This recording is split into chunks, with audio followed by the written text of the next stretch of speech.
Hello everyone, and welcome to another video with me, Maxwell's Virtual Aviation. This is going to be my last flight. My last flight before update 11 and the 40th anniversary. After this, we're shutting the sim down, and we will awake at 7 o'clock my time to start the update process. So, this is about as vanilla as you're ever going to see the simulator in these videos. I do have a few tweaks and touches still on, but I will be removing those before the update. We are on the island of St. George, somewhere in the Bahamas, and all we're going to do is jump in the airplane, fly around the island. It's a gorgeous day for flight simming. I made it July. It's going to be a really good day, so what do you say we go? This is the Asobo PC-6 Porter. Originally, I was going to try to do it in the Milviz, but don't want to talk about that right now. So, I know and understand this aircraft. So what do you say, let's go? Alright, here we are. Everything looking good. Of course, have FS Realistic active. So, we're not going to use ATC or anything crazy like that. We're just going to get the aircraft started and go. However, the first thing I need to do is put this... Oops.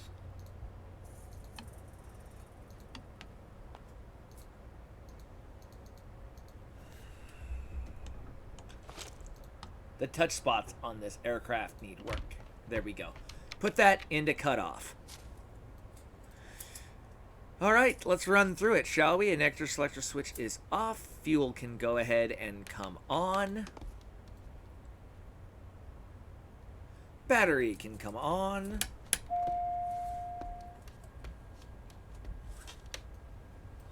Turn on our beacon. Let people know what's going on.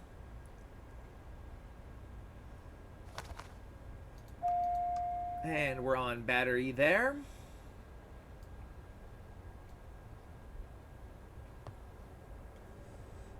The left is clear. The right is clear.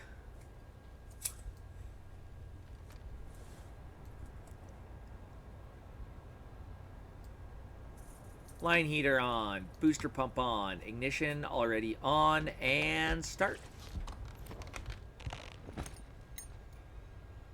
Watching for about 14% NG.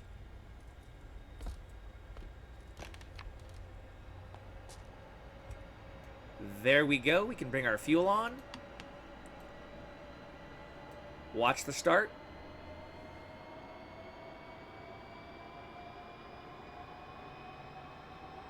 They're both coming up nicely.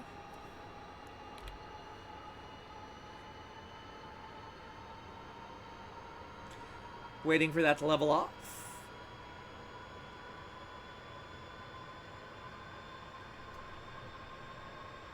Add our propeller here.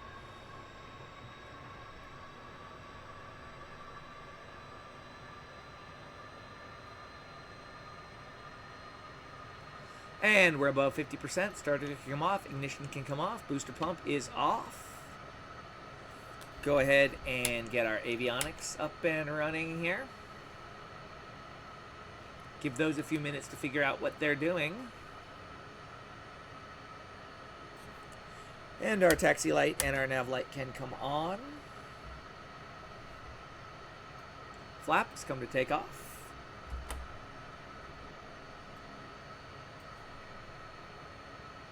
Rudder trim sets.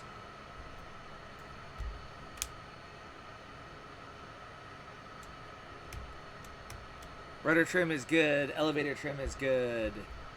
Engines look stable. Everything off is off. Everything on is on. All right, let's taxi.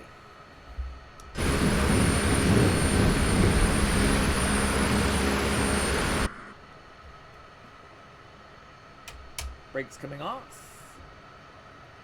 Torpedo heat is on.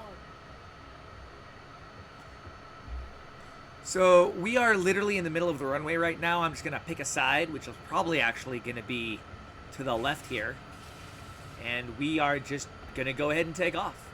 It's a gorgeous day here in the Bahamas. And we're just going to look at pretty scenery and chat a little bit about Microsoft Flight Simulator. This may end up being a slightly longer video than some of my videos. And it's pretty much going to be around like one of my live streams where I just talk, and y'all have to put up with it. Here we go. All right, we're going to go to high idle. Make sure that's set. It did. Tailwheel lock is on, and power is coming up. Takeoff power is set. And from what I've read about this aircraft, you basically just hold back pressure and fly it off in a 3-point attitude. Sort of like that. It is a very pretty day here in St. George. Reduce power a little bit. Bring the RPMs down just a touch. Flaps coming up. Lower our nose. And do some sightseeing.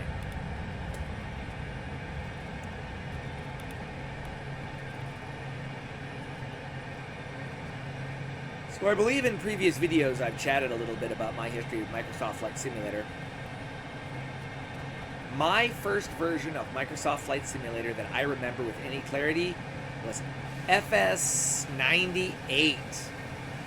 If you remember the opening video of Microsoft Flight Simulator 98, we can be friends. But I can't tell you how often I spent in that simulator. I remember it just opened the world to me, and I feel that it opened the world to a lot of people. Seeing the world as we knew it, and flying around where we knew, and flying around where we didn't know. That was a massive stutter.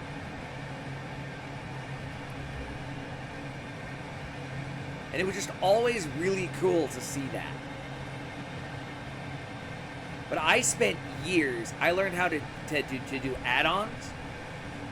Originally in Microsoft Flight Simulator, you needed to know the file structure. You needed to know where to put the downloads in their many parts. Put the gauges in the gauges folder, the aircraft in the airplane folder, and it was work. But I remember the first moment that I saw a different livery on the 737, and I thought it was the coolest thing I'd ever seen. But I must have been on 98 for a long time. My first computer was an HP Pavilion 8140C, 200 MMX, and I had Flight Simulator 98, and I loved every minute of it.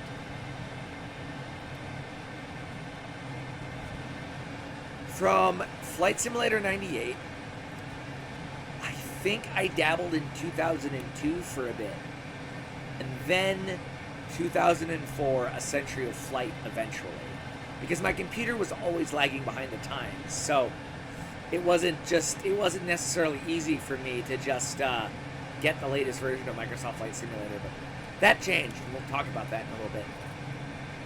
But 2004, A Century of Flight. By that point, I had joined my first virtual airline, actually the virtual airline I still fly for, Ohio Valley Aviation, then under the banner of Northeastern Air, or NEA, and I flew for them for a very long time. Always out of Cleveland. I'm not sure what drew me to Cleveland. You know, I'm from the very end of the Pacific Northwest on the eastern side, and for some weird reason I ended up in Cleveland. And yeah, I spent a lot of time looking around and flying Cleveland and just having a blast with that particular airline. Still with them today. I'm now vice president, head of operations. I'm doing a lot of work behind the scenes, just enjoying it. That is where I learned all about that, was through A Century of Flight. I became a really good DC-3 pilot. I did a lot of historical era flights. One of the cool things was there was an add-on called Golden Wings, and it would actually backdate the simulator to the 1920s, 1930s. There was another one, Cal Classics did, which basically turned the sim into the 1950s, the 1960s. It was amazing. Spent a lot of time in those and doing that. I still have 2004 on my computer. It really is not designed for the type of hardware and other things that we have in the modern day, but it's still fun to look at it every now and then. Trying to set up my honeycomb yoke and throttles for that it's hard. It's hard. Ideally, I would probably just pull down my my 3D joystick and just play with that. So that was probably a good decade. I got really into 2004. It was my simulator. I loved it. Lots of time. And then eventually I managed to upgrade to FSX, and that was a really big upgrade for me because, as I said, my computers always lagged. I always had to wait. But eventually I got a box that would run it, and I played FSX for, well, until 3 years ago. Really. Until until the computer that I'm playing this on now, I built it. I watched a friend build it for me. I bought parts. But, I was hardcore FSX. I painted planes, all kinds of stuff. Every simulator I've had, I've gone a little further in my understanding and want of Flight Simulator, and a little deeper into the backside of things. And then when I saw the trailer for MSFS, FS 2020 basically, I knew the computer that I had was not up, and that's pretty, to playing it.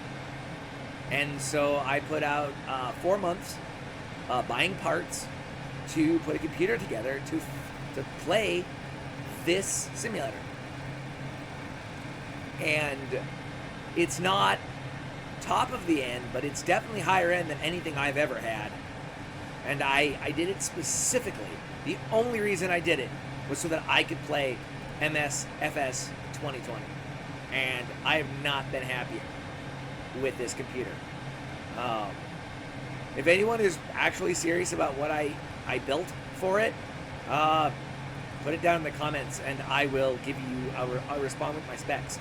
But like I said, it's nothing amazing, but it definitely does get the job done to a level that I find more than acceptable. So yeah, that's where we are today, and tomorrow, the next one launches, and I am so incredibly excited about that. I am a member, heck, I'm not a member, I'm a moderator on the Spruce Goose Flying Club Discord, and we are going to be really using the Spruce Goose to its fullest advantage. I run the European section. We're going to be doing a wartime simulation of what it would have been if the Hercules would have actually lived up to its potential and entered production during World War II. And we're going to kind of play around with that a little bit. So I'm excited to do that. I run the European theater, so we're going to be based out of Baltimore and flying across to the European theater and Africa. So that's really exciting. And then also, you know, all of the other planes that are included. Excuse me. All of the historical planes, I am very used to. The Jenny, I flew a lot in Century of Flight. The DC-3, I flew for hours and hours and hours. I flew the DC-3. I'm excited for the Grumman Goose. Of course, I'm excited for the Hercules. You know, these are all things that I have missed in my flight simming. And I look forward to exploring that a little bit. And, you know, you guys are going to get to explore it with me too, because there's going to be all kinds of 40th anniversary content, hopefully. What I'm hoping, you know, just kind of as a primer and an interest thing, what I'm hoping to bring are going to be the first flight that I do in the Hercules, my taxi tests, and then my flight for a little bit. Some Jenny work, some DC-3 work, some Grumman work. You know, all of that, there we go, I'm looking forward to. I did recently reinstall FSX Steam Edition on my computer, and that's a trip. As we're over these mountains here, I'm feeling little burbles of air, and it's kind of throwing my aircraft around just a touch. And to go back to the FSX flight model, where you're on rails and nothing is really affecting you, that's different. I think I'm having some control problems. Give me a second, I'll be right back. Nope, that just appeared to be what's going on with the winds right now.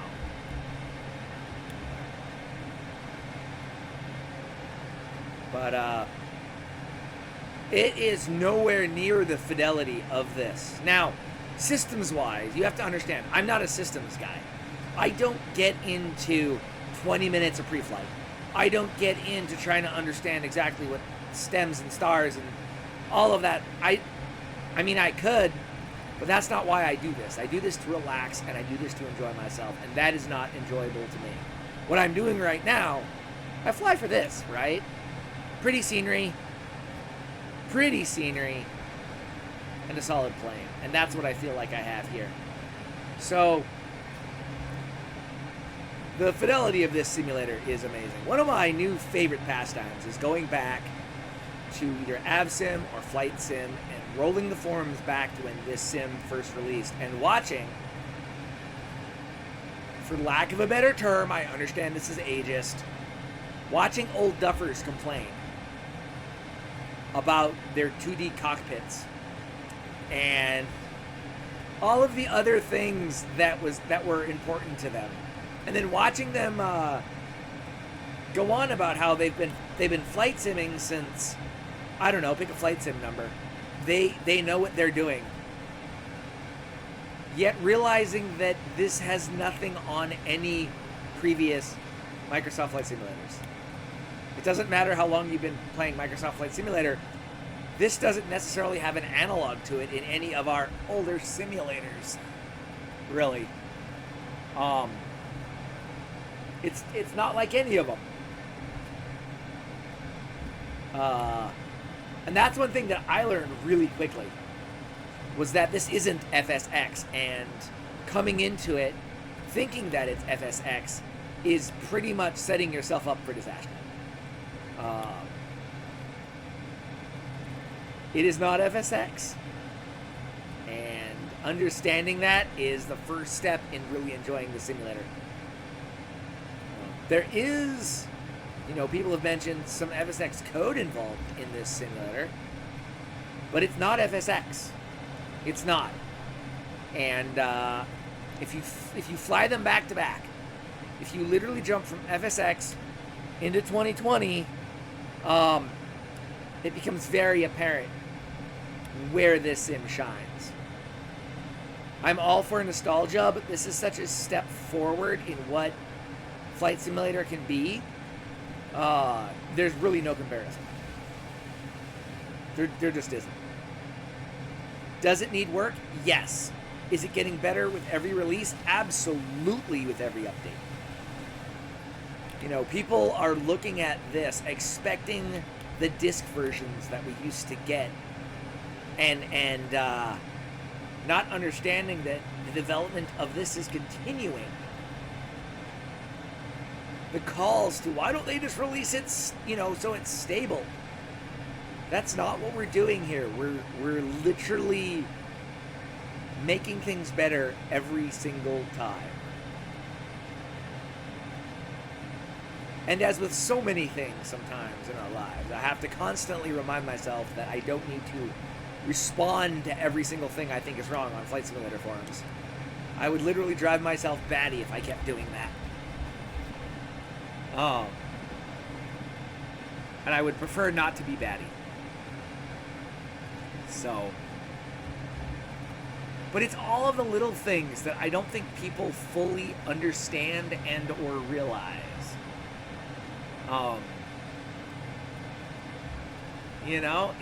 It's amazing and adorable, and I'm gonna try to find the airport that we took off here after we circumnavigated the island here. It's a really pretty island. Really pretty island. And I decided to make it summer because in fall it's just kind of dark. So,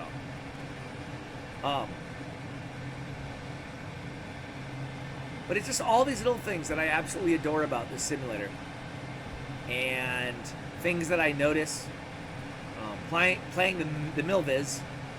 I noticed that at low idle, your electrical loads are different, right? So I couldn't run all my lights and stuff.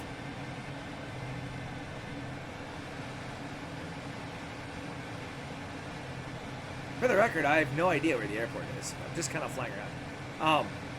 But yeah, this is my last flight before the update tomorrow.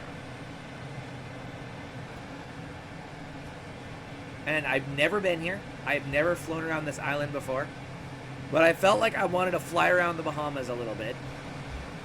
And I specifically wanted to fly the Porter because I really enjoy this aircraft. I just think it's a much better choice in some ways sometimes than the Caravan. I fly the Caravan a lot, and I'm very, very good at the Caravan.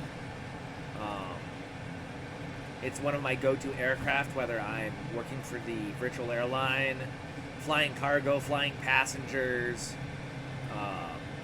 Really comfortable in that particular aircraft, but sometimes it's nice to fly something different. The Kodiak is very quickly becoming that way for me.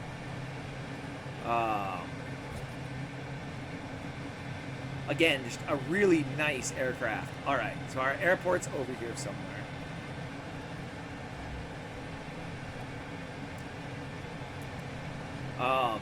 If I am making you motion sick, I apologize. I am trying to get used to flying with my head tracker on. If anyone has any advice to setting up their Tobii so that, you know, it doesn't induce nausea, that would be great. See, I don't think I'm actually inducing nausea in myself, but we are going around the island again. We don't want to do that. We want to go this way. All right, here we go. Let's give it some beans. We were about to go around the island again. And I would prefer not to do that. But hey, that's the joy of bush flying, right? There we go. Man, the detail here. And to think, this is the stock. This is stock. Oh man, I can see the runway in sight. We're going to go for it. Here we go. So if this doesn't do beta in flight, which is kind of annoying, which the Milviz does beautifully, but it's got enough drag that it works. Gonna trim up a little bit here. Go ahead and do first notch flaps. I love it with FS Realistic. That wind noise kicks in.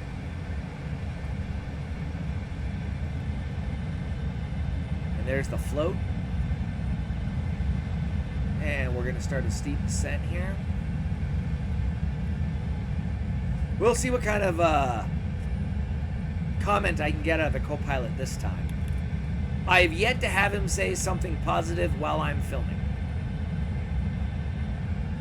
Yet to have him say something positive while I'm filming.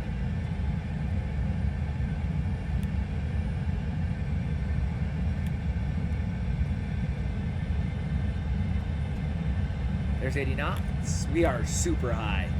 Way, way high. Look at all the boats in the marina there, or in the cove there. That's really cool. All right, we're increasing our rate of descent. There's a 1,500 feet a minute. But no, I've seen videos where you can just take a Porter, put it into beta, and just drop like a stone.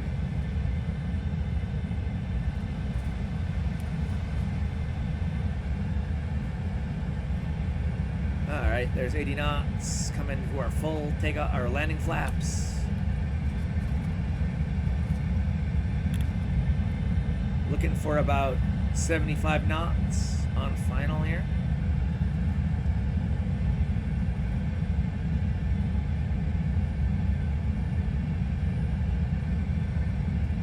Still super high, but that's okay. That's just how I've decided I land. All right, here we go.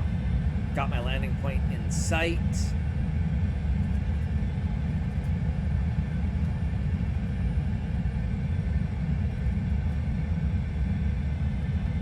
You know, it's one of those little things, but if you figure out how to fly with, in my case, my non-dominant hand, because my throttles are on my right side, like, it has changed my ability to land when I realize that I don't need both hands on the yoke.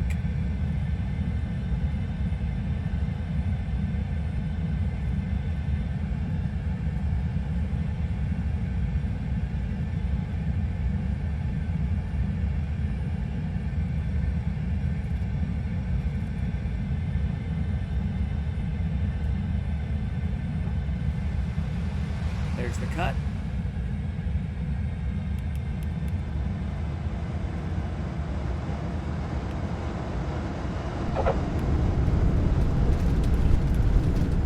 Nice landing. A little bit of beta.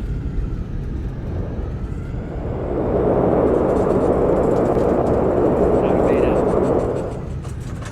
Flaps coming up. Turn off my eyes. Tail wheel unlocks. A little bit of brakes. And turn off here. Braking as we do so.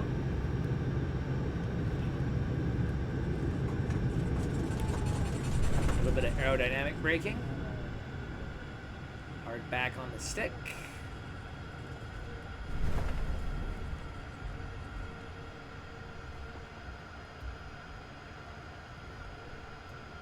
Put this in a low idle. There we go. Hey, we brought it back in one piece.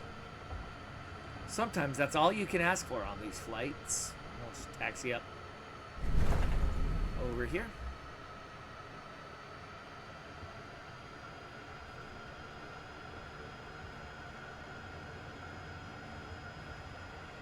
And just having fun in Microsoft Flight Simulator. That's what this is all about. And I have a feeling that tomorrow I'm gonna have more fun in Microsoft Flight Simulator.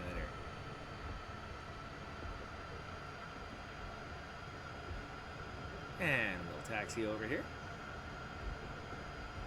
Alternate the braking. Parking brake on. So the click spots in this aircraft are absolutely terrible sometimes. So I actually have to advance the throttle to hit that.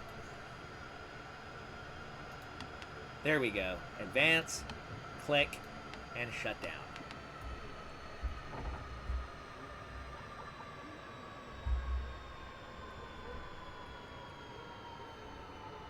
All right. Well, I hope you didn't mind my rambling too much, but thanks for coming along with me. The next video I do will be after the update, and hopefully we can chat a little bit about what the 40th anniversary is like. So, until next time, thank you for flying with Maxwell's Virtual Aviation.